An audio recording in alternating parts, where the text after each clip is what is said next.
listening to Dancing of Octane Entertainment.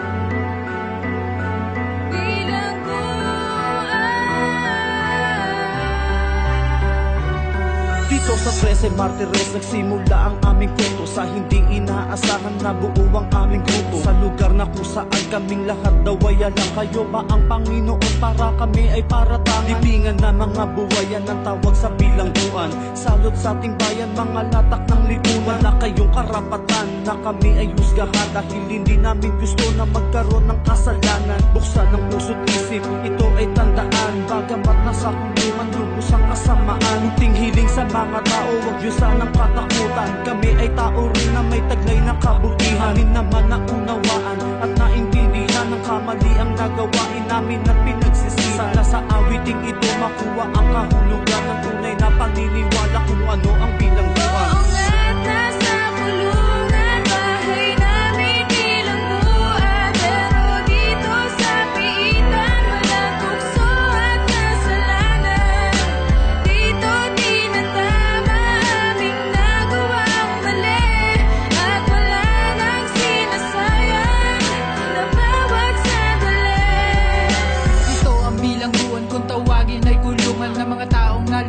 Sa gitna ng kadiliman, lahat makasalanan, mga salot sa lipunan. Yan ang inyong tingin dito sa amin sa piitan. Sinulatan kong kwaderno upang ipaalam, hindi lahat ng mga preso ang bituka ay halak. Kami nilalang din ng Diyos na naubusan ng lakas, at hindi na paglabanan ng tukso ni Satanas. Nadapa ng madulas kaya kami ay nasa rehas. Dito natutunan kung paano pumarehas. Kami ay nagsisisi sa nagawang mali, pumapatak ang aming luha sa bawat sandali. Ang pagtawag sa taas naging gabay sa pamumuhay, at dito sa kulungan buhay namin nagkakulay. Malayo sa tukso at ligtas sa kasalanan, ito aming tahanan kung tawagin bilang buwan.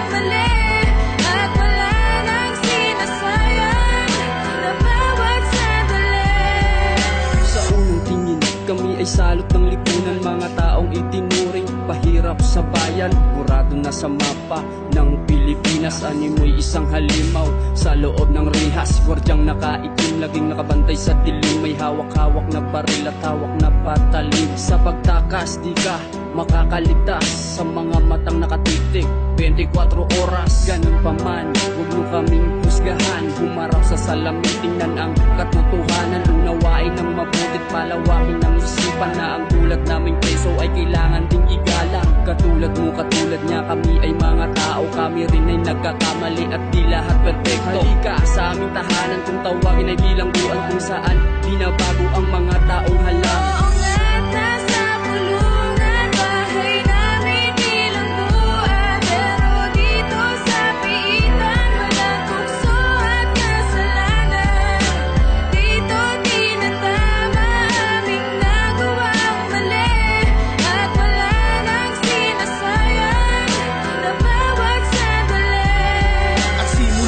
Sadlak ako sa kulungang ito na bago ang lahat ng buong pagkatao ko. At dito ko nakilala ang buong may kapal. At dito rin ako natuto kung paano magdasal at magmahal.